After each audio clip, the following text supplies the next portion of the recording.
Bueno, muy bien, mis hermanos. Vamos a dar inicio entonces a este tema de los 7 pilares de la gran familia en Victoria. Los 7 pilares, las 7 columnas de la gran familia de matrimonios en Victoria. Y pues estamos muy contentos de recibir este regalo de parte del Señor. Toda espiritualidad de todas las realidades de la Iglesia Católica tienen un fundamento, tienen bases sobre las cuales crece su comunidad. Las órdenes religiosas, los diferentes grupos de la iglesia tienen unos fundamentos. Matrimonios en Victoria, antes de estos 7 pilares, tenían algo que conocíamos como el ABC del movimiento en Victoria. ¿Alguno de los que está acá recuerda eso? Que levante la mano. Obviamente los más antiguos en el tiempo ya sí lo habían escuchado. Los que no les recuerdo, el ABC hace referencia a estos 3 momentos. El A era la comunión, la B, oración y vida sacramental, y la C hacía referencia a la acción. Entonces era comunión, oración y acción. Y ahí se nos invitaba a que de acuerdo a nuestra realidad en el movimiento, de acuerdo al rol que estemos desarrollando en su momento, o al ministerio, el encargo que Dios nos haya dado en el movimiento, teníamos que responder a esto. Entonces los coordinadores nacionales tenían unos requisitos que cumplir, por ejemplo, misa diaria, rosario completo diario, la adoración eucarística una vez más, además de la asamblea, y algunos otros más que no voy a entrar en detalle porque ya esto quedó en el pasado con lo que vamos a ver hoy. A los coordinadores de ministerios se les solicitaba igual, una misa diaria, ya la adoración era si tenía la posibilidad de hacerlo, el rezo del rosario, aunque sea un misterio, ¿verdad? Los servidores, y conforme iba bajando de responsabilidad o de cargo, iba disminuyendo las exigencias espirituales. Pero ya eso quedó atrás al llegar los 7 pilares. No hace mucho tiempo el Espíritu Santo motivó a algunos hermanos del movimiento a implementar una espiritualidad. ¿Cuáles son las bases de nuestra espiritualidad? Sabemos que somos un movimiento adorador, ¿de qué? Del Santísimo Sacramento del altar. Eso es como nuestro carisma. Pero además, ¿en qué se fundamenta? ¿Qué es lo que nos garantiza que vamos en el camino correcto y que vamos obedeciendo lo que el Espíritu Santo nos pide? Bueno, estas 7 columnas, y si ustedes pudieran contar aquí al frente, bueno, estamos debajo del templo de Calle Fallas, y ese templo, esa gran edificación está cimentada, curiosamente, y no por casualidad, en 7 columnas, 7 líneas de columnas, contando de izquierda a derecha, hay 7 columnas en las que se sostiene toda esa estructura del templo.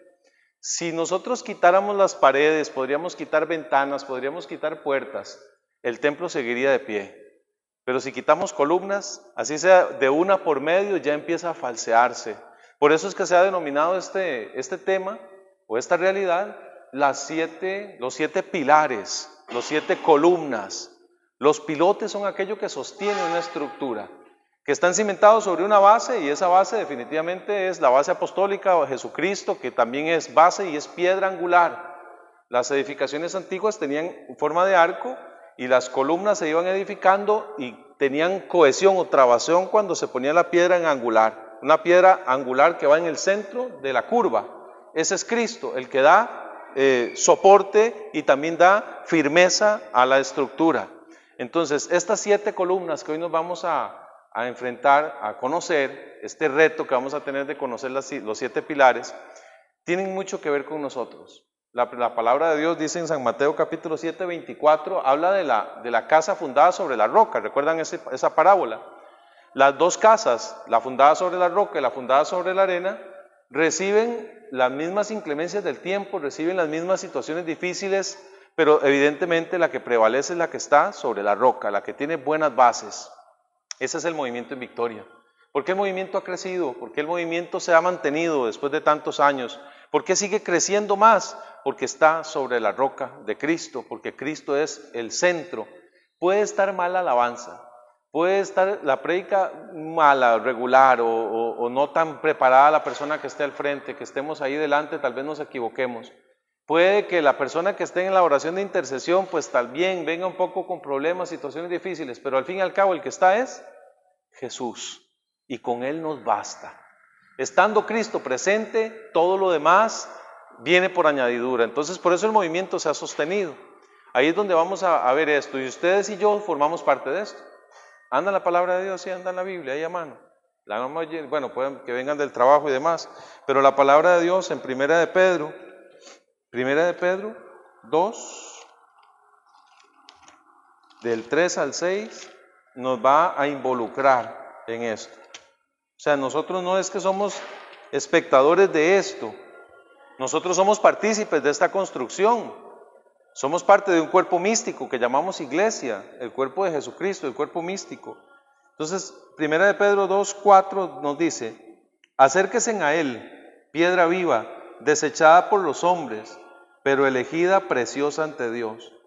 También ustedes, como piedras vivas, entren en la construcción de un edificio espiritual para un sacerdocio santo, para ofrecer sacrificios espirituales agradables a Dios por mediación de Jesucristo.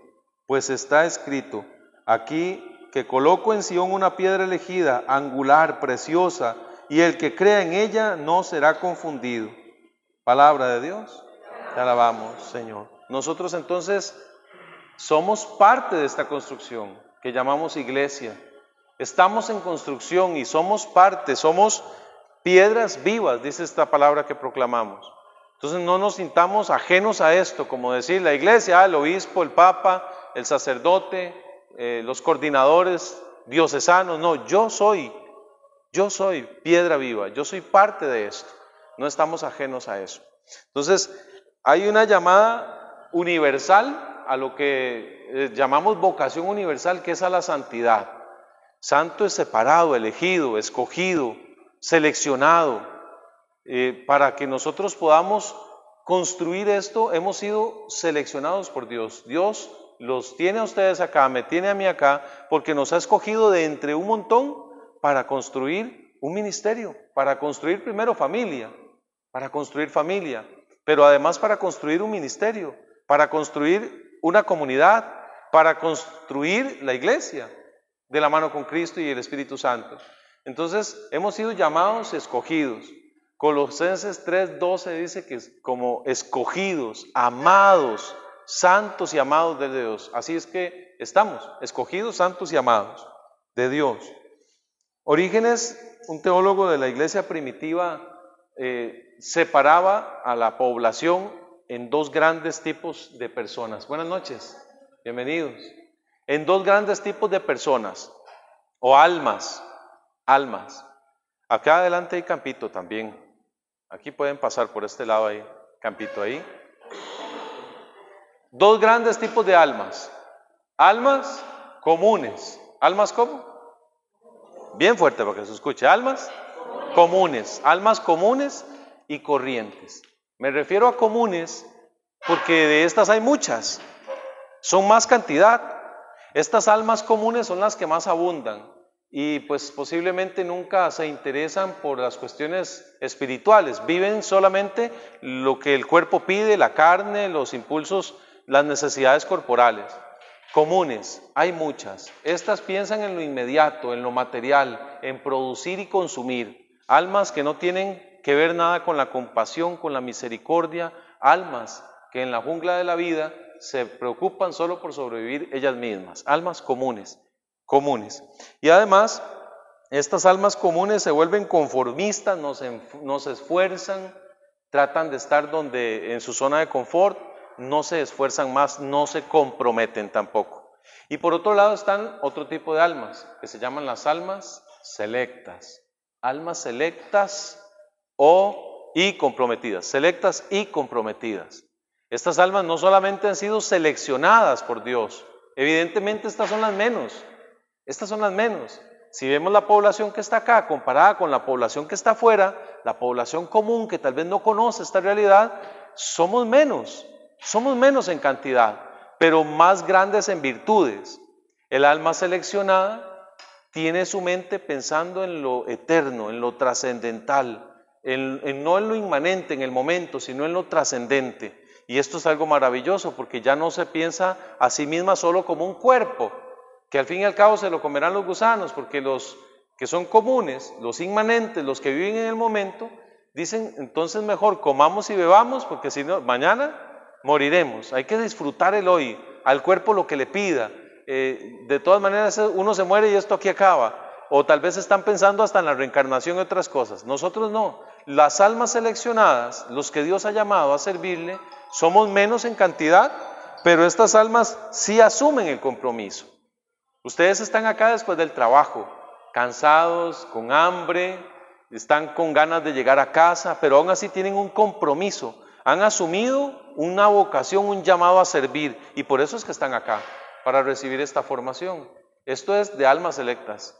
Las almas comunes fueron invitados, como dice la palabra, muchos son los llamados y pocos los escogidos. Bueno, ustedes han sido escogidos, ustedes han sido seleccionados de entre un montón de gente para que formen parte de este cuerpo que llamamos Comunidad de Matrimonios en Victoria, Calle Fallas. Entonces ven qué importante, hemos sido llamados porque tenemos este compromiso trascendente de responder a la vocación. Tenemos una vida espiritual también activa. El alma común, nada más, nace, crece, se reproduce y muere. Esa alma no se preocupa por nada más que por la plata y la situación de consumo. Nosotros tenemos un área espiritual. Somos cuerpo, mente y espíritu, y también nos preocupamos por cultivar esa área y porque esa área crezca y se mantenga. Almas seleccionadas entonces, hermanos. Vamos a entrarle a los 7 pilares, por favor. Apunte el número 1. Pilar número 1 es la práctica de los sacramentos a través de la liturgia. Práctica de los sacramentos a través de la liturgia. Bueno, no me imagino otra forma de vivir los sacramentos que no sea a través de la liturgia. Es como que se contrapone, ¿cierto? Práctica de los sacramentos.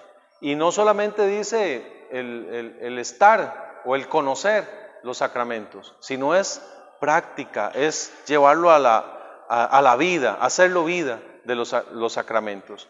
Aquí tenemos un invitado especial esta noche que se llama el Catecismo de la Iglesia Católica, que yo le invito que junto a la Biblia usted siempre también se haga mejor amigo del Catecismo, porque si usted quiere saber qué es lo que la Iglesia piensa acerca de cualquier tema, aquí está, el Magisterio nos lo enseña, porque la Iglesia es madre y es maestra. Vamos a ir a numeral 1123 de este documento, el Catecismo. Permítame y llego por acá. Numeral 1123.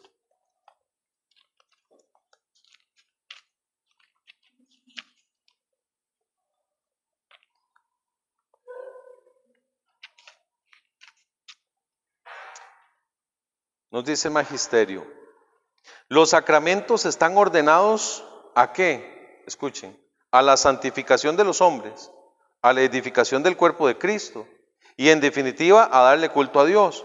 Pero como signos también tienen un fin instructivo. No solo suponen la fe, o sea, no solo nos enseñan la fe, sino que la fortalecen, la alimentan y la expresan con palabras y acciones. Por eso se llaman sacramentos de fe. Los sacramentos entonces están ordenados para santificación de los hombres, la construcción del cuerpo de Cristo, que es la iglesia, y la edificación y darle culto a Dios. Nosotros, ante estos temas, lo que vamos a ir haciendo es reflexionando cada uno a lo interno, porque lo que se trata acá no es una charla o una presentación magistral de este tema, es algo para que lo hagamos vida nosotros también. Todo lo que recibamos en la fe hay que aplicarlo a mi vida y cuestionarme, ¿cómo estoy yo de cara a los sacramentos? ¿Estoy viviendo los sacramentos como el Señor quiere que los viva? Porque ¿qué dijimos? Son medio de santificación del hombre, son medio de santificación de la persona, del ser humano. ¿Estoy yo viviendo estos medios de santificación o no? Porque de aquí es una invitación muy grande. Nosotros que somos servidores estamos llamados a ser los primeros que vivamos estos sacramentos, o sea, hacerlos vida, verdaderamente atesorarlos entre nosotros y poder transmitirlos. El 11:24 nos dice, la fe de la iglesia es anterior a la fe del fiel. O sea que nosotros somos los que nos adherimos a la iglesia, no la iglesia a nosotros. Entonces, lo importante no es conocer los sacramentos, porque empezando por ahí, tal vez si hiciéramos un pequeño quiz Ahora vacilaban que los que se sientan adelante les preguntan. Si hiciéramos un pequeño quiz de los 7 sacramentos, ¿cuáles son los 7 sacramentos? Porque si los quiero vivir, primero tengo que conocerlos. O los 10 mandamientos, por ejemplo. A veces a uno le preguntan esto y de una vez trata de esconderse, ¿verdad? Y uno sí quiere encontrar 7 columnas, pero son para esconderse detrás de las columnas y que no me vean a mí. Pero bueno, cuando nos preguntan esto, los sacramentos, al menos en este caso, quisiéramos resaltar los que tenemos que vivir como matrimonios. Evidentemente el sacramento del matrimonio. Vivirlo, cuidarlo, protegerlo, conocer las gracias espirituales que vienen con él.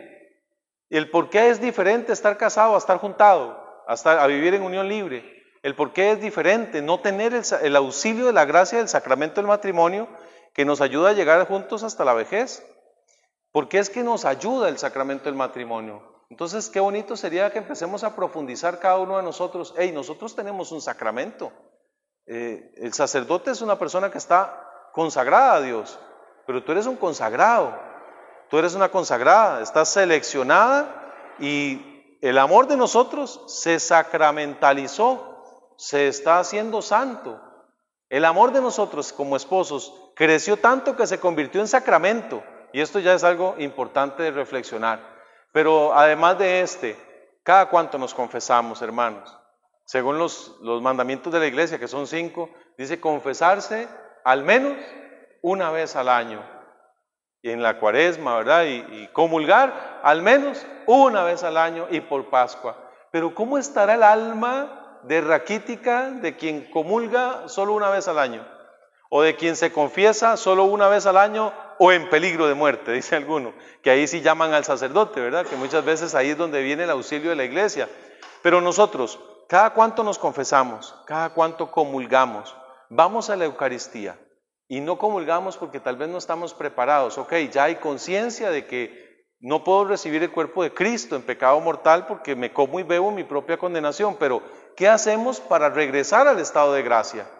Porque a veces decimos, no, yo mejor no comulgo, o vamos todavía peor y comulgamos, no pudiendo hacerlo, solo porque mi esposa no se dé cuenta que no comulgué, porque algo tengo por ahí. Entonces eso es muy peligroso, porque estamos jugando no solamente con nuestra relación entre esposos, sino con nuestra salvación, Entonces, ante el pilar de los sacramentos es esta invitación a revisarnos, hermanos. Estamos conscientes de lo hermosa que es la liturgia. Conocemos los tiempos litúrgicos. ¿En qué tiempo litúrgico estamos? Invierno, dice. No.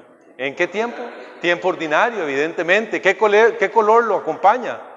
El verde, el color verde. ¿En qué tiempo se utiliza el color morado, por ejemplo? Adviento, cuaresma, exacto. Bueno, es esto. A mí me costó al principio porque yo no conocía mucho de la iglesia y los chicos empezaban a preguntarme, cuando empezamos a perseverar hace algunos años ya, ellos me preguntaban, ¿por qué ese color rosado del Padre hoy? ¿Por qué hoy no hay flores? ¿Por qué el altar está desnudo, papi? Y yo no sabía, entonces empezar a buscar ¿dónde? En el magisterio, en el documento oficial de la iglesia, que es el catecismo de la iglesia católica. No buscar googleado por cualquier lado porque ahí le puede salir cualquier cosa, no, vaya al documento oficial de la Santa Madre Iglesia. Entonces, de eso se trata, hermanos. Este primer pilar habla del amor a la liturgia.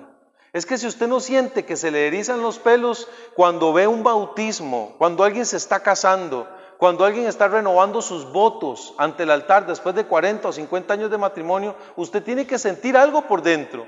Si usted es indiferente al olor a incienso y no le hace falta el olor a banca del templo, es que los que vivimos fuera en pandemia toda esta realidad, dígame si a usted no le hacía falta eso, el olor a incienso, el silencio de una capilla, las velas encendidas con una luz tenue. Eso es la práctica de los sacramentos, es saber que yo tengo necesidad de confesarme y que mis hijos sepan que yo tengo necesidad de ir a confesarme y que me acompañen en familia.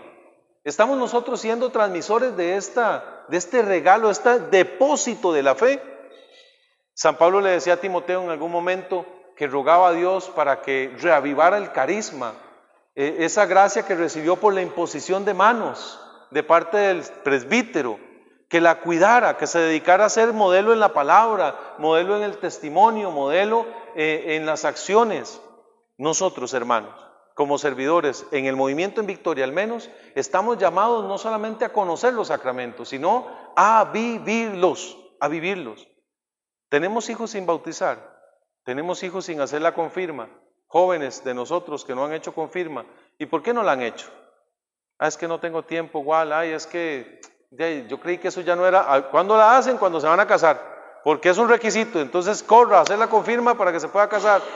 Entonces, para hacer ¿por qué no ha bautizado al chiquito? Porque es que hay que hacer una catequesis muy larga y que pereza y que esto y que el otro. Yo he escuchado afuera de la catequesis, porque tenemos 3 hijos, y estando allí, muchos decían, qué dicha, ya este es el último mes, ya hacen la primera comunión y ya puedo dormir y descansar el sábado. Entonces, ¿qué transmitimos a nuestros hijos? Será la primera y última de ese niño, la comunión. Porque una mamá que piensa así ante Jesucristo Eucaristía, posiblemente nunca más va a apoyar al chico a que vaya a su confesión, que vaya a comunión frecuente. Esto es una llamada de atención y también una enseñanza para que nosotros cuidemos la belleza de la liturgia. Los cantos litúrgicos son un regalo, que podamos participar en los cantos de la misa. ¿Cuántos de nosotros vamos a la misa y no cantamos, no aplaudimos, no nos arrodillamos en el tiempo que hay que hacerlo? No estamos en adoración cuando hay que hacerlo. Entonces, este es el primer pilar. No quiero quedarme mucho ahí, nada más hago una pequeña referencia a 1 Corintios 11. 1 Corintios capítulo 11, versículos del 17 en adelante. Escuchen esta palabra que es fuerte, hermanos, por favor, en referencia a nuestro carisma, que es adoradores del Santísimo Sacramento, y que la Eucaristía es como el sacramento por excelencia, es la fuente y culmen de la vida cristiana, el sacramento de la Eucaristía. Es el sacramento que adquiere una superioridad entre los 7, porque ahí está Cristo.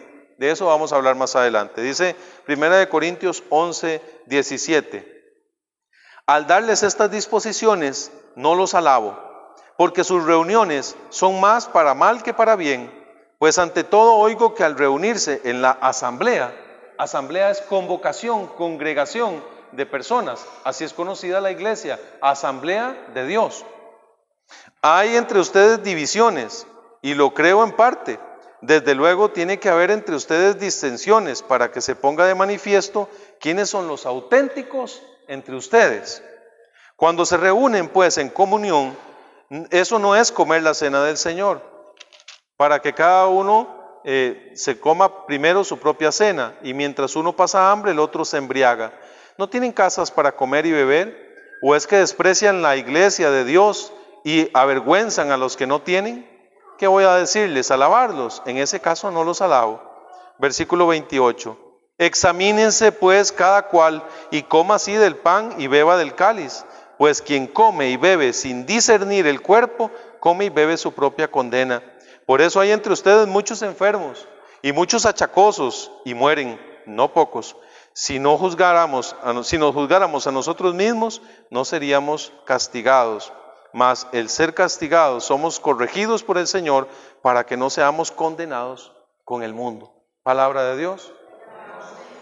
Aquí él antes, entre esos versículos, hace una consagración, porque a su vez les entrego lo que yo recibí de los apóstoles, y hace la consagración San Pablo. Entonces se hace referencia a la Eucaristía. ¿Cómo la vivimos? ¿Cómo vivimos nosotros la fiesta de fiestas? Porque todos los sacramentos están orientados a tienen que llevar a la Eucaristía. El movimiento en Victoria tiene que llegar a la Eucaristía.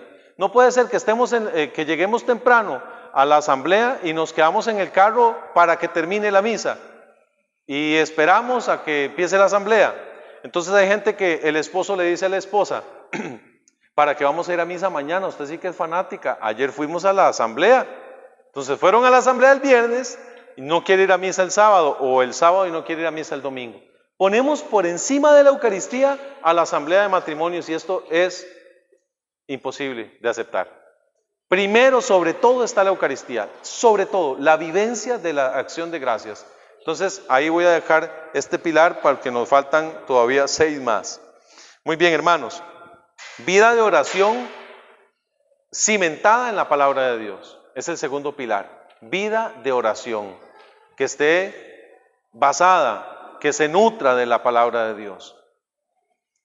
Como movimiento católico, adorador del Santísimo Sacramento, tenemos un carisma intercesor, un carisma de oración. Tenemos, charis es gracia, de ahí viene la palabra carisma, charisma o carisma, viene de charis, gracia. Una gracia dada por Dios al movimiento es que somos oradores, o sea, tratamos de orar, tratamos de luchar en oración por las familias. Entonces, este pilar invita a que el servidor de la familia en Victoria tenga una relación con la Santísima Trinidad, que tenga una relación espiritual con Dios, al menos que le intente buscar a cada momento, que tenga espacios específicos de oración, que tenga ejercicios espirituales en su vida, que tenga algún itinerario espiritual. Al menos se esperaría que en la mañana se levante, escuche el Evangelio, rece un rosario al día, al menos, que por lo menos sepa el santo del día, que esté en esa comunicación con lo espiritual. Y evidentemente la conexión que tenemos directa para esta relación es la palabra, porque en la oración nosotros hablamos con Dios, pero la palabra es como Dios nos habla a nosotros. De la oración nosotros podemos entregarle al Señor lo que queremos, lo que necesitamos, hablamos nosotros con Él, pero Él nos habla a través de la palabra. Entonces, dos grandes momentos ante este pilar. ¿Cómo está nuestra vida de oración? ¿Cómo es? Igual es que yo no tengo tiempo, yo paso muy ocupado, yo salgo muy temprano de madrugada, llego muy tarde, yo no tengo tiempo, es una gran excusa. Otra gran excusa es yo no sé orar. Otra gente le dice a uno, igual ore por mí porque es que a usted Dios sí lo escucha, a mí Dios no me escucha. Entonces ese montón de enemigos, distractores que también aparecen en el catecismo, usted nada más pone ahí, ahora que todo es internet, ¿verdad? Enemigos de la oración, catecismo de la Iglesia Católica, y le van a aparecer los numerales. Hay muchos distractores, el ambiente, el sonido exterior, los pensamientos, ese es uno de los principales enemigos de la oración. Mi propia mente, que divaga, que es la loca de la casa, conocida así también. Tarda usted en empezar, estás viendo tele toda la tarde, noche, serie, capítulo tras capítulo, de hora y resto, cada capítulo de esas novelas turcas que hay ahora, y usted está ahí dele hasta que está caliente el tele. Tarde usted en empezar a rezar, apaga el tele, agarra la camándula, bueno, el rosario, enciende una vela y ya está todo el mundo cabeceando. Le da sueño, le da sueño. Es más, si usted tiene chiquillos muy inquietos, hágalos a rezar y usted se va a dar cuenta que no ha terminado el primer misterio y ya están roncando. Eso los calma de una manera, la Virgencita los arrulla y se duermen riquísimo. Hasta los esposos les pasa, así que cuidado. Es sumamente riesgoso que uno empiece a dormirse. Pero bueno, la oración. Orar es un impulso, dice Santa Teresa del Niño Jesús, es un impulso del corazón. Un impulso del corazón. Es un grito al cielo. Un grito al cielo. Tanto desde la prueba como desde la alegría. Oiga qué frase más bonita esta de Santa Teresa. La oración es entonces un impulso del corazón. No es algo aprendido de memoria. No es algo, bueno, nosotros ciertamente rezamos, ¿cierto? Aprendemos de memoria el Padre Nuestro, el Ave María, la oración del Espíritu Santo. Pero esto tiene que llegar a bajar al corazón. Porque una oración recitada de memoria, pues lo más que llega es al cielo, pero al cielo raso, de ahí no pasa mucho. Porque esto empieza a trabajar en uno. Pero poco a poco tiene que bajar al corazón y vivir cada palabra. Dame agudeza para entender, capacidad para retener. Dame método y facultad para aprender, porque esto yo lo dijera en mi corazón y lo haga vida. Entonces, tiempos de oración. ¿Cuánto tiempo debería orar uno? ¿Qué dicen ustedes? ¿Cuánto tiempo al día? ¿Una hora, 2 horas, 15 minutos, 20? ¿En tiempo cuánto? ¿Qué piensan? ¿Perdón? ¿Cuánto tiempo debería orar un servidor del Señor? Esa es la respuesta perfecta, ¿verdad? Es como cuando uno, la respuesta que ella da es la vida completa se vuelve oración. Todo se vuelve oración. Todo ora y labora. es estar en constante comunión, saber y ser consciente que Dios nos rodea, Dios me ve, Dios está aquí, nosotros estamos metidos en Dios. Entonces todo lo que hacemos se convierte en oración, todo. Es como cuando uno pregunta, ¿a qué hora hay que rezar la coronilla de la Divina Misericordia? La gente responde eso, a las 3 de la tarde, pero usted récela cuando sienta ganas. Cuando usted sienta un impulso, un hambre de rezar, récela. Y aunque no sienta ganas, también récela. Porque esto es una decisión. Yo decido estar en comunión y en una relación cercana con una persona, que son 3 en uno, y es la Santísima Trinidad. Entonces, cimentada en la palabra. ¿Por qué tiene que ser cimentada en la palabra? Para resolver esta interrogante que la gente dice, igual es que yo no sé qué decir. Yo empiezo a orar y a los 5 minutos ya no tengo que decir. ¿Qué pasa? Que muchas veces nosotros no tenemos esta relación con Jesús palabra, con la palabra de Dios. Si usted ve una persona que se le hace relativamente fácil orar, o sea que tiene bastante palabra para hablar en oración con Dios, esa persona la gran mayoría de veces tiene una buena relación con la palabra. La palabra de Dios nutre mi oración. Si usted lee los salmos, usted va a tener oración para tiempos de angustia, oración para tiempos de alegría, oración para tiempos de enfermedad, oración para tiempos de persecución. Todo tipo de oración está allí en la palabra. La palabra se convierte en oración. Y la oración, decía otra frase por ahí, no es para la batalla. La oración es la batalla. En la oración nosotros luchamos por nuestra familia. En la oración nosotros ganamos la guerra contra el enemigo porque Él está vencido. Amén. Dice San Juan 5:39, ustedes buscan las escrituras porque quieren saber de mí. Bueno, pues ellas dan testimonio de mí. Usted quiere conocer más a Cristo, no hay otra forma más que no sea a través del Evangelio, a través de la palabra, a través de la escritura. Y Santiago 1:22, con esto termino este pilar. Carta de Santiago, capítulo 1, versículos del 22 en adelante. Nos dice el escritor sagrado: pongan por obra la palabra, y no se contenten solo con oírla, engañándose a ustedes mismos, porque si alguno se contenta solo con oír la palabra sin ponerla por obra, ese se parece al que contemplaba su rostro natural en un espejo. Efectivamente se vio, se dio media vuelta y se olvidó de cómo era. En cambio, el que considera atentamente la ley perfecta de la libertad y se mantiene firme como oyente, no como oyente olvidadizo, sino como cumplidor de ella, ese practicándola será feliz. Palabra de Dios, te alabamos, Señor. ¿Usted quiere ser feliz? Yo sé que sí. Practique la palabra, o sea, haga la vida, no como oyente olvidadizo, porque, hermanos, en las asambleas tenemos un montón de oyentes olvidadizos, muchísimos. ¿Cuántas horas en un año de predicación? ¿Cuántas horas? Si calculamos 30, 40 minutos por asamblea, 52 asambleas, 52 semanas, quitémosle algunas, al menos 45 asambleas completas que haya vivido una persona en un año. ¿Cuántas horas? ¿Cuántos minutos? ¿Cuántos versículos? ¿Y de cuánto de eso hemos hecho nosotros vida en nuestra vida y oración en nuestra vida? Entonces ahí tenemos este segundo pilar. Tercero, perdónenme que vaya rápido, porque si me quedo, esto es para hacer un retiro completo de un día, ¿verdad? Pero tenemos entonces, primero, ¿cómo se llama? Práctica de los sacramentos en la liturgia, ¿verdad? En la liturgia, a través de la liturgia. Segundo, vida de oración cimentado en la palabra de Dios. Tercero, ayuno sincero del corazón. Ayuno sincero del corazón. Y ayuno, pues se hace referencia a comida, bebida y sueño. Comida, bebida y sueño. No un montón de ayunos contemporáneos que se nos han ofrecido, incluso en los tiempos de Cuaresma y demás. Ayune del cigarro. No, el cigarro no se ayuna, eso se quita la vida. Eso se saca, se erradica. Es como que yo le diga, ayune del amante. No, ¿cómo va a ayunar del amante? No, quítelo, elimínelo. Ayune del Facebook. Si usted ve que le está haciendo malo, desinstálelo. Pero ayunar de este tipo de cosas, se entiende el concepto.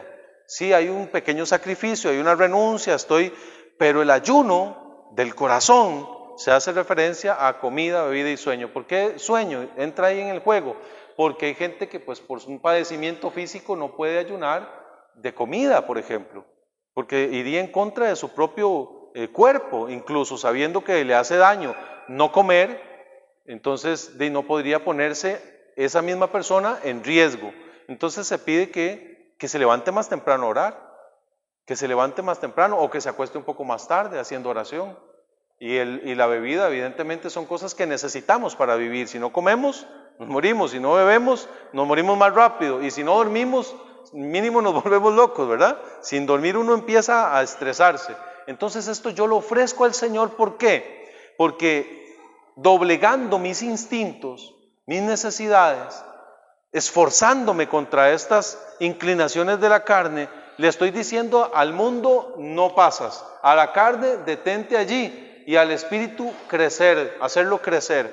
Entonces se trata de eso, el ayuno sincero, no de apariencia, porque el Señor Jesucristo nos hace una advertencia muy grande en cuanto al ayuno. Cuando ayunen, háganlo en silencio, peínense, báñense, lávense la cara, que no se note que estás en ayuno. No se trata de andarlo publicando. Entonces, esto es un sacrificio corporal que hacemos. Ciertamente sacrificamos nuestra carne para decirle al Señor: aquí estoy. Entonces, si no voy a desayunar en la mañana, ¿qué hago? Me siento en el tiempo que iba a comerme el gallo pinto, ¿verdad? Y saco la palabra de Dios y leo el Evangelio del día en paz, en silencio, lo medito. Ese momento estoy comiendo la palabra, estoy alimentando el espíritu. Y la carne, aunque me truenen las tripas, ¿verdad? Le estoy diciendo: detente, no mandas. Aquí el que manda es el espíritu. Y si ya ahí por las 9 me iba a comer tal cosita, bueno, puedo tomar un poquitito de agua. El ayuno puede ser a pan y agua también. Se puede hacer ayuno toda la vida. Hay personas que ayunan todos los viernes. Tengo amigos conocidos que ayunan todos los viernes desde que amanece hasta mediodía, por ejemplo. Y no desayunan ni comen nada desde que amanece hasta mediodía. Al mediodía almuerza normalmente y continúa. Y esos ayunos, no ayunos para adelgazar, ojo. Porque hay gente que hace ayunos ahora periódicos para bajar la panza, pero eso no se vale, no aplica. Hace poco unos amigos me acercaron: vio qué bien que nos está haciendo el ayuno. ¿En serio, hermano? Y era ese tipo de ayuno, yo estaba en otras, ¿verdad? Y era ese tipo de ayuno para bajar de peso. Bueno, si es necesario que lo hagas, pero eso no aplica a nivel espiritual. Ya si lo haces por salud, porque también beneficia. A veces nos atiborramos tanto de tanta comida que al cuerpo le hace bueno un detenerse en algún momento. Pero si lo oramos y si nos dedicamos a la oración, entonces va a tener frutos espirituales. El ayuno va orientado también hacia una meta en específico. Señor, voy a ayunar y ofrezco esto por la conversión de mi hijo, de mi hija, por la conversión propia, por la conversión de mi esposo. Entonces ofrezco el ayuno. Esto es algo muy hermoso también. Aparte hay otro enfoque que le da Isaías capítulo 58. Profeta Isaías capítulo 58. Versículos del 3 en adelante. Vean qué bello este enfoque que le hace el profeta Isaías al ayuno. Todo ese capítulo 58 habla del ayuno. Versículo 3. ¿Para qué ayunamos si no nos ves? Pregunta aquí el escritor. ¿Para qué nos afligimos si no te enteras? Miren, cuando ustedes ayunan lo hacían por interés. Y a todos sus obreros los explotaban. Y es que ustedes ayunaban para litigio y pleito, y para dar de puñetazos a los malvados. No ayunen como hoy, para hacer oír en las alturas su voz. ¿Así ha de ser el ayuno que yo elija? Día de humillarse el hombre, sí, pero agachando la cabeza como un junco, y el saco y esparcir la ceniza. Aquí hace referencia a saco y ceniza, porque se vestían de sayal, que era una tela rasposa, sin nada abajo, una tela como decir un saco de manta, ¿verdad? No, de yute y esto, ¿verdad? Así que raspa, y se echaban ceniza encima y se revolcaban allí, haciendo ver la humillación que tenía. Pero dice: ¿a eso llamas ayuno y día grato a Yahvé? ¿No será el ayuno que yo elija? Deshacer los nudos de maldad. Póngale atención a esto. ¿Cómo elige el Señor el ayuno? Para deshacer los nudos de maldad. ¿Qué es una atadura de maldad? El pecado. Deshacer los nudos de maldad. Soltar las coyundas del yugo. dejar libres a los maltratados y arrancar todo yugo. No será partir al hambriento tu pan. Oiga, no está haciendo referencia, no será darle pan al hambriento, no. Este otro te involucra y me involucra. No será partir al hambriento tu pan, del que tú te vas a comer, darle al hambriento. O sea, compartir de lo tuyo, de lo que tienes, no de lo que sobra, porque qué fácil es darle pan al panadero.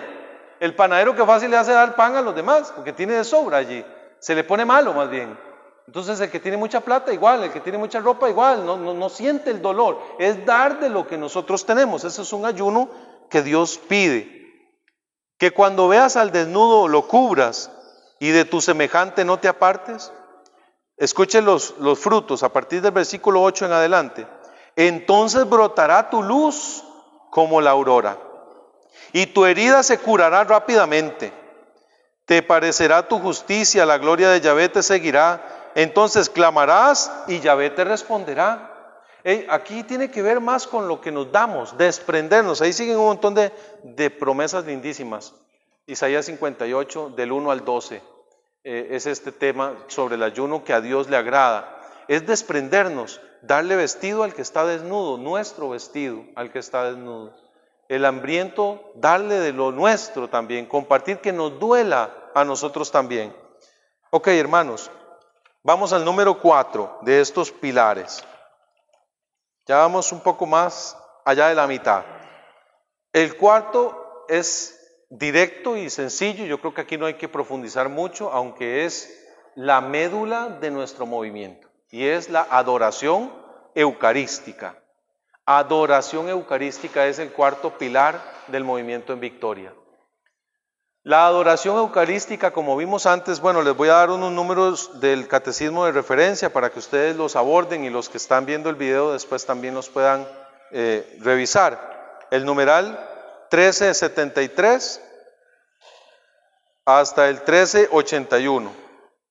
Del 1373 hasta el 1381, en donde nos habla que la adoración eucarística es la prolongación de la Eucaristía.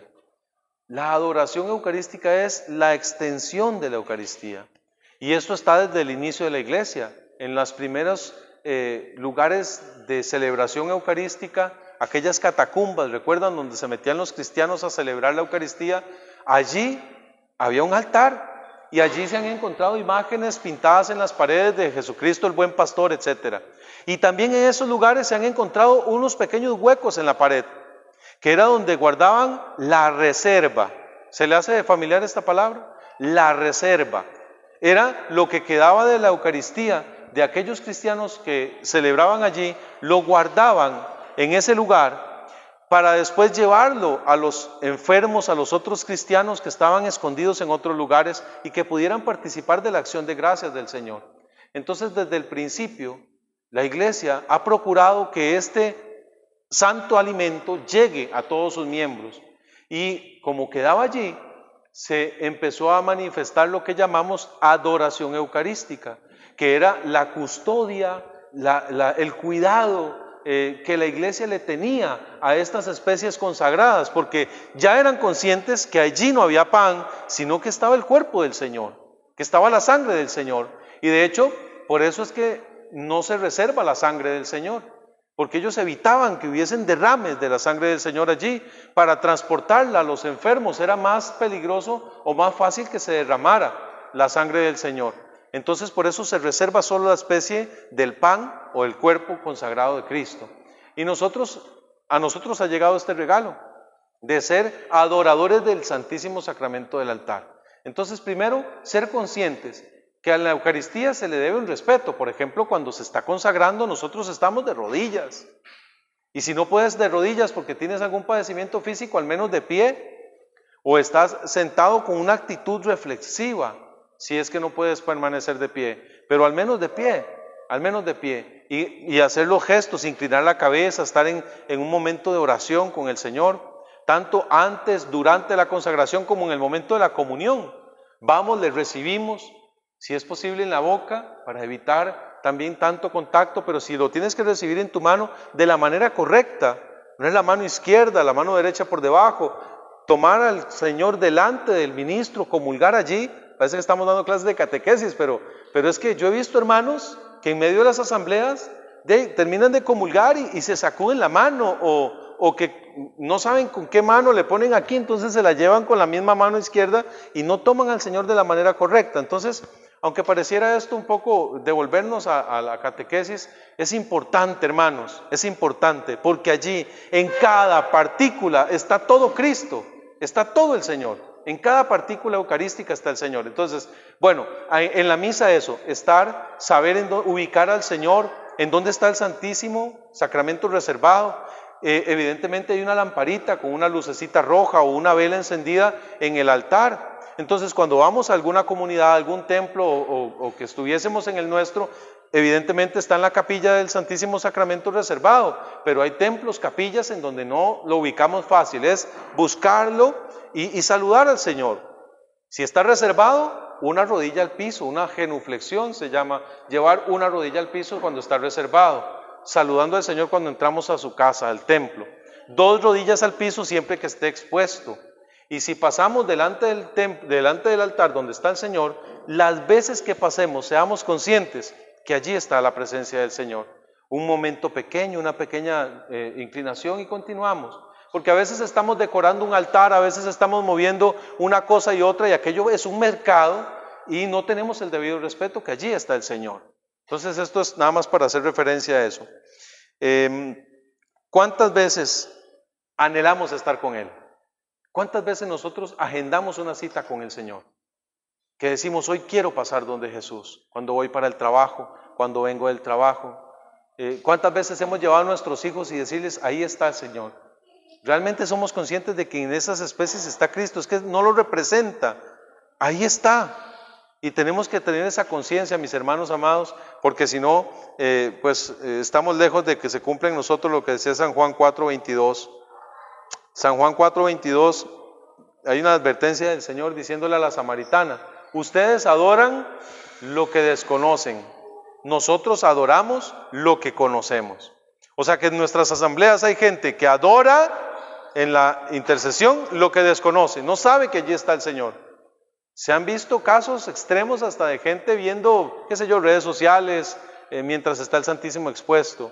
Están por allí haciendo otras cosas, desviados. Adoran lo que desconocen. Pero hay algunos que adoramos lo que conocemos y tenemos ese debido respeto y ese cuidado. Y a nuestros jóvenes también se los vamos inculcando desde las asambleas de ellos. Y también, bueno, San Juan 4:23 por ahí creo que habla sobre que vendrá un tiempo en donde saldrán, se crearán, nacerán adoradores en espíritu y en verdad. Hasta ahí este cuarto pilar. Quinto pilar es la presencia de nuestra mamita María, ¿verdad? Se llama amor y devoción a la Santísima Virgen María. Amor y devoción. Amor y devoción. Qué bonito esto porque hay gente que sabe que está la Virgen, sabe que es la Madre del Señor, sabe que es inmaculada, pero no tiene devoción. Hay gente que dice, es que yo soy cristiano, pero no mariano. Qué difícil esto, porque Jesús nos lleva a María y María nos lleva a Jesús. Todo a Jesús por María y todo a María por Jesús. Hay una contraposición cuando decimos soy cristiano, pero no mariano. Porque hay un santo, ahorita no recuerdo el nombre, si alguno de ustedes lo recuerda me dice, no temas amar a María, no temas amar mucho a María, porque nunca la vas a amar más que la amó su hijo. Entonces, el amor a María tiene que ir naciendo en nosotros. Evidentemente el rezo del Santo Rosario nos acerca a una comunión con ella, con la Madre, pero yo quisiera resaltar 4 cositas sobre la Madre María. Vamos a espabilarnos para que no nos agarre el sueño, ya casi terminamos, hermanos, yo sé que esto es pesado, por eso se los decía desde el inicio, pero pongámosle atención a esto. ¿Por qué nosotros tenemos a María como modelo de virtud? Se nos presentan 4 actitudes de la Virgen. Ella es pionera en la fe. San Lucas 1:26 al 38. Pionera en la fe. Ahí es donde está la anunciación, ¿verdad? En este pasaje. Y ella dice, hágase en mí según tu palabra. Es pionera en la fe. No sé lo que vaya a pasar, no sé lo que me vaya a tocar hacer, no sé lo que tenga que enfrentarme, pero hágase en mí de acuerdo a tu voluntad, a tu palabra. Entonces vean qué bello esto. María nos enseña a abandonarnos en la voluntad de Dios. Dios tiene un plan y nosotros somos parte de ese plan. Señor, no sé qué tengas para mí en un matrimonio, no sé qué tengas para mí en este ministerio, pero yo en fe digo sí. En fe yo digo, Señor, hágase en mí, hágase en nuestra familia, hágase en nuestro matrimonio. Primero, pionera en la fe.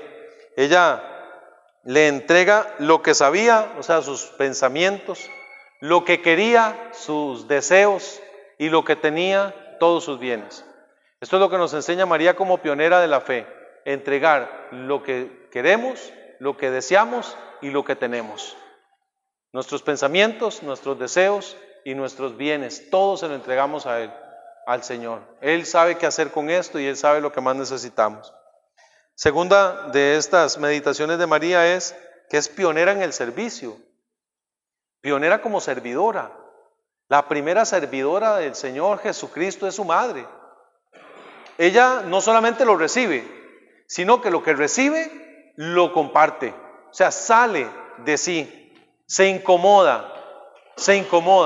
Y el servidor, si algo tiene que hacer en la vida de servicio, es incomodarse. Es incomodarse. Usted tiene que ofrecer su carro, usted tiene que ofrecer su casa, usted tiene que ofrecer su plata, usted tiene que ofrecer su trabajo, usted tiene que ofrecerlo todo, su cansancio, todo, donarse por completo. Y María se dio a sí misma. Y ella sale inmediatamente, llega hasta donde Santa Isabel, su prima, y allí lleva a Jesús. El niño saltó de gozo en el vientre de Santa Isabel, porque ¿quién le había llevado? El Espíritu Santo que iba en María, fue llevado por ella. Ella fue misionera, ella fue a dar una gran predicación, con citas bíblicas y magisterios, no, con servicio, con trabajo, con donación, con ayuda. Ella fue la primera predicadora, la primera de alabanza, mi hermano Santo Steven, la primera de alabanza que fue, no hizo un cántico estando allí. ¿Qué dijo? Proclama mi alma la grandeza del Señor, se alegra mi espíritu en Dios de mi salvación. Ella llegó con un cántico de alegría. Entonces, ella es la primera que nos enseña a ser modelo de servicio. Tercera de las virtudes de María que podemos imitar es pionera en el amor y la providencia. Pionera en el amor y la providencia. Esto está en San Juan capítulo 2, del 1 al 12, las bodas de Caná. Pionera en amor porque ella estaba allí como representante especialísima en la mesa principal. No, ella estaba sirviendo. Ella estaba sirviendo y me hace gracia porque hace poco fuimos invitados a una renovación de votos, un aniversario de 20 años de casados de una pareja y nos pasaron un código QR y todo el asunto para vernos en las listas, ¿verdad? De las mesas, a ver en cuál mesa nos tocaba. Y de no sé cuántos invitados, habían bastantes mesas, no aparecimos en ninguna lista. No aparecíamos mi esposa y yo en ninguna lista. Y ella nos dijo, no, pero es que yo los tenía pensados para la mesa principal y no sé qué, a mí me tocaba hacer el brindis y no sé qué más. Entonces me hizo gracia porque, aunque a veces nosotros no creemos estar en el libro de la vida, en la lista de los elegidos, de las almas seleccionadas, el Señor tiene un puesto diferente para nosotros. Tal vez usted quería sentarse allá de último en la asamblea y que no me tomen en cuenta y que no me vean, yo vengo perfil bajo. Cuídese de esas palabras porque rapidititico el Señor lo pone a usted a servir y lo pone en el puesto que usted menos se imagina. Entonces María hizo esto, sirvió, trajo, vio el problema, vio la necesidad y que dijo, hagan lo que Él les diga, hagan lo que Él les diga. Entonces esto es María, modelo de amor y de providencia. Es saber, hermanos, ver lo que necesita el otro, que no siempre son cosas materiales, ni plata, ni mucho menos. A veces lo que necesita es que lo escuchen. A veces lo que necesita esa persona es que le den una palabra, un consejo, que le corrijan, que le motiven. Entonces es ver con amor lo que el otro necesita y ser providentes a eso, llevar a Jesús. Y la última, les dije que eran 4 de María. María es pionera en la fidelidad. Pionera en la fidelidad. Y ahí nada más hace una secuencia de momentos en donde aparece la madre. Primero Nazaret, después de Nazaret, ¿en dónde aparece? En el Gólgota. Después del Gólgota, en el Pentecostés. Y después del Pentecostés, hoy, aquí. Ella es fiel. Ella no se retractó de ese sí. Nunca dijo, sí hasta que el Señor resucite. Sí soy la madre del Señor hasta que... No, ella sigue siendo fiel. Ella sigue siendo fiel. Es la llena de gracia. La que Jarito Mene, la llena de gracia siempre, desde siempre y para siempre. La Inmaculada. Entonces, María nos da modelo de fidelidad. Yo soy servidor del Señor hasta que termine la coordinación. Ya después de que termine la coordinación, yo entrego los y me voy. Ay, hermano, es que usted nunca más va a dejar de ser intercesor. Usted nunca más va a dejar de alabar al Señor. Usted ya nunca más va a dejar de proclamar su palabra, porque Él es todo. Él es el todo. Él es el que nos llena. Entonces, María nos da ese ejemplo de fidelidad hasta el final. Sexto y penúltimo de los pilares. Sexto y penúltimo de los pilares. Me disculpan, hermanos, que vaya tan a la carrera, pero quiero cumplir con el tiempo que nos dieron. El sexto es la comunión con la iglesia y el movimiento. Comunión con la iglesia y el movimiento. No somos nosotros golondrinas solas, no, pertenecemos a un movimiento. El movimiento pertenece a la iglesia. El movimiento pertenece a la iglesia de Jesucristo, la Santa Iglesia Católica. Y la Santa Iglesia Católica tiene unas notas que nosotros proclamamos en el credo hacia el final. Credo en la iglesia que es una santa, católica y apostólica. Y a veces dice, sí, yo creo en la iglesia que es una santa. No, no es que es una santa, es que es una y que es santa. Entonces, una de las notas es que es una, la unidad. Y ese es este pilar, unidad. Somos un solo movimiento. No somos la comunidad tal contra la comunidad tal. No somos competencia unos a otros. Tenemos que tener comunión. Y la comunión exige obediencia y humildad. Obediencia porque lo que el coordinador me está diciendo, no siempre yo voy a estar de acuerdo y no siempre me va a gustar. Pero hay que rendir obediencia a la jerarquía. Inclusive es muy evidente en la iglesia. El Papa, los obispos están adheridos al Papa. Y cuando hay desobediencia, entonces ahí hay un cisma y se separa y pues ya no está en comunión. La iglesia alemana está en ese punto en donde se está separando, hay un cisma allí, porque ya no están en comunión con lo que dice el Papa de Roma, el obispo de Roma, el Papa Francisco y la iglesia como tal. Entonces, nosotros estamos llamados a la común unión, a amarnos entre nosotros, tanto como movimiento a nivel internacional, nacional, diocesano, nuestras comunidades de diócesis y nosotros, y como ministerio, y como compañeros, y como familia. La familia que está dividida es presa fácil. Divididos somos débiles, unidos somos fuertes. Y cuando hay una comunidad dividida por los celos, por los chismes, por la murmuración, por la crítica, ay hermano, por la envidia, es increíble ver cómo hasta en los dones y los carismas hay envidia. Porque aquel fulano hace lo que yo quisiera y no me sale, entonces por eso lo critico y lo calumnio y le invento. Entonces cuidado, estamos llamados a una común unión. Y ahí yo nada más quiero leer un pasaje que es como acorde a esto. Romanos capítulo 12. Carta a los Romanos, capítulo 12, versículos del 3 en adelante. Y lo quiero leer. Y con esta lectura casi que puedo terminar alguna que otra preguntita además de este pilar, porque es que esta lectura lo explica todo. ¿Quiere saber usted cómo se vive en comunidad, de iglesia, de familia? Escuche esta palabra. ¿Quiere saber usted cómo se vive en comunidad, en matrimonios? Esta es Romanos 12:3. En virtud de la gracia que me fue dada, les digo a ustedes, o sea, hablando en persona de apóstol, de discípulo, de obispo, dice San Pablo, en virtud de la gracia que me fue dada, les digo, no se estimen en más de lo que conviene.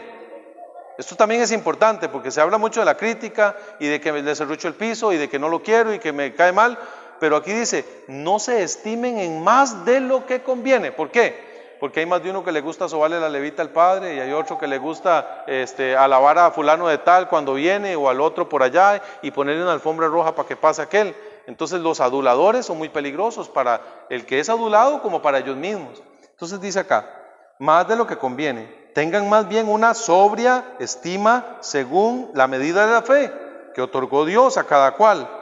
Pues así como nuestro cuerpo en su unidad posee muchos miembros y no desempeñan todos los miembros la misma función, así también nosotros, siendo muchos, no formamos más que un solo cuerpo en Cristo, siendo los unos para los otros miembros, pero teniendo dones diferentes, según la gracia que nos ha sido dada. Si es el don de profecía, ejerzámoslo en la medida de nuestra fe.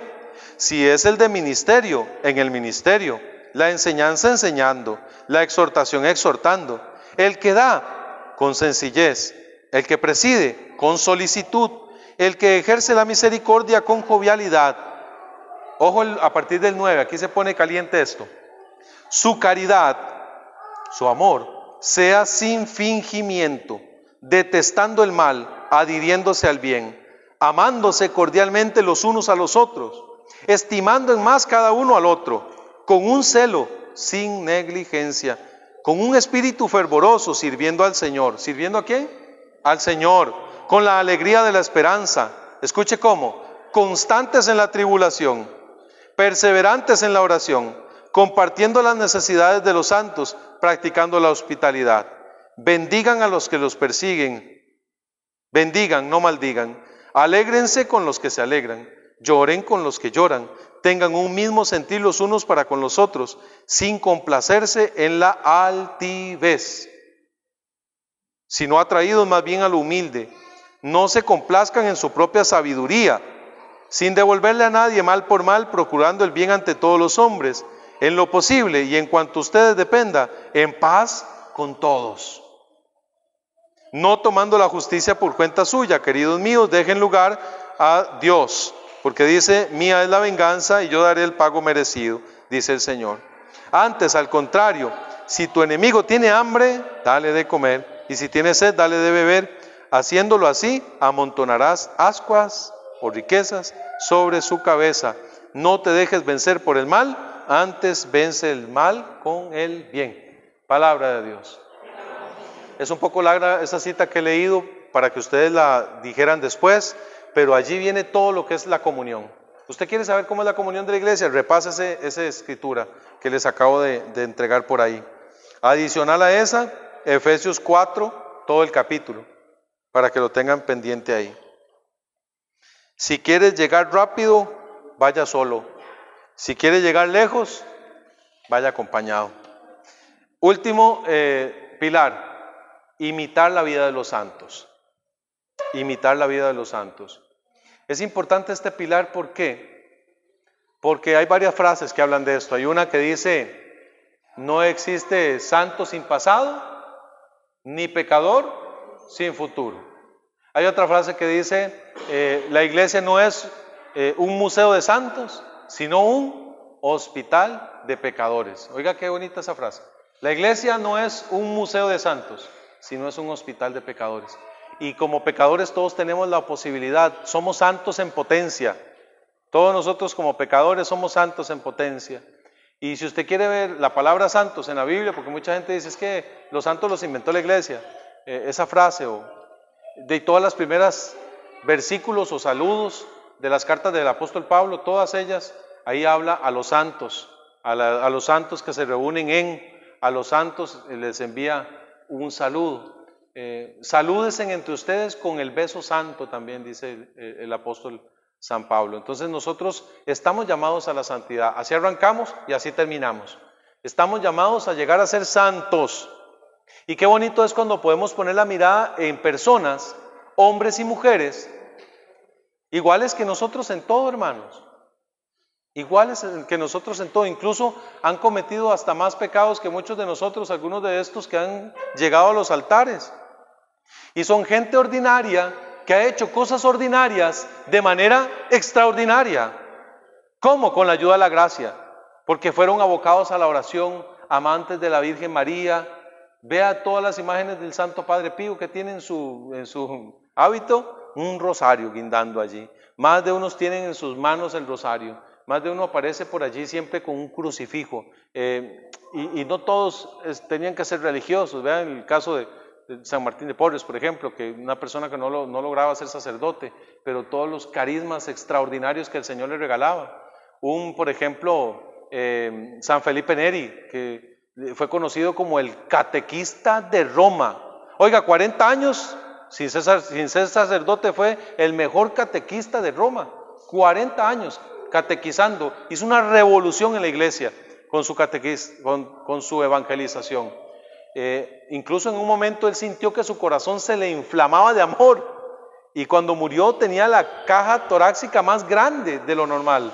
El corazón le creció literalmente, físicamente, de manera extraordinaria. Y es que estos signos les acompañarán, dice el Señor. En mi nombre expulsarán demonios, orarán por los enfermos y se curarán. En mi nombre expulsarán demonios y ellos huirán ahí. Tomarán serpientes, les darán veneno y no morirán. Esto sigue pasando ahora. En nuestro tiempo pasa. Hubo creo que es francesa, sí, Martha Robin. Imagínense que esta mujer a los 21 años tuvo una enfermedad que la dejó en cama de por vida. Y a partir de esa edad no comió ni bebió nada más que el cuerpo y la sangre de Cristo. ¿Saben cuántos años duró nada más con el comer el cuerpo y la sangre de Cristo? 50 años documentado, sin tomar ni beber nada más, ni comer nada que no sea el cuerpo de Cristo. ¿Tiene o no poder el Señor? Es impresionante. Y el último que les puedo, una Conchita de Jesús Armida también, una mamá, ama de casa, se casó a los 19, quedó viuda a los 39, tuvo 9 hijos, uno de ellos sacerdote jesuita, otro bebé se le cayó como a los 3 años y murió. Entonces esta mujer fue mamá, fue esposa, fue abuela, y escribió cualquier cantidad de tomos. Incluso se compara lo que ella escribió, una mujer sin estudios casi, escribió casi la misma cantidad de tomos que escribió Santo Tomás de Aquino. O sea, hasta ese nivel, tal vez no a la profundidad de Santo Tomás de Aquino, pero en cantidad fue impresionante, fue impresionante. Entonces, ¿qué estamos haciendo nosotros para buscar ser santos? Yo no sé ustedes, pero yo quiero llegar a ser santo. Yo quiero luchar por la santidad. De verdad que sí, no porque quede un registro, ni mucho menos, pero yo quiero esforzarme por algún día escuchar del Señor decir: venid benditos de mi Padre, pase, aquí está su lugar, esto ha sido reservado para ustedes. Qué difícil sería escuchar: apartados de mí, malditos. Porque dice el Señor también: no todo el que diga Señor, Señor, entrará al reino de los cielos. Señor, pero yo prediqué, Señor, pero yo canté, pero yo oré, pero yo serví, yo esto, yo cociné. No los conozco. Entonces, hermanos, estos son los 7 pilares del movimiento. Los vamos a repasar rápidamente. Práctica de los sacramentos a través de la liturgia, vida de oración cimentada en la palabra, ayuno sincero del corazón, adoración eucarística, amor y devoción a la Santísima Virgen María, comunión con la iglesia y con el movimiento, imitar la vida de los santos. ¿Cuál es el santo que a usted le llama la atención? ¿Cuál es aquel santo que usted sigue o que es devoto o devota de ese santo? Es importante porque al fin y al cabo no es que formamos equipos sino que yo quiero aspirar y creo que es posible. Hay santos que han sido prostitutas, por ejemplo, y llegaron a la santidad. Hay personas jóvenes, por ejemplo, Carlo Acutis fue beatificado el 2020, o sea, hace 3 años, que fue beatificado por el Papa Francisco. Documentó más de 163 milagros eucarísticos en una página web. O sea, un santo eucarístico también, joven, hace poco. Entonces, todos nosotros podemos hacer algo. ¿Qué estamos haciendo nosotros para alcanzar el cielo? Lo principal es mantenernos fieles a la palabra y a la fe, y que así nos encuentre el Señor. Vamos a hacer una pequeñita oración, hermanos, para concluir esto. Y yo no sé si de una vez hacemos la actividad, Pris, usted me dice. Corrido, sí. Aquí lo vamos a poner en el altar. Atrás, usted me dice.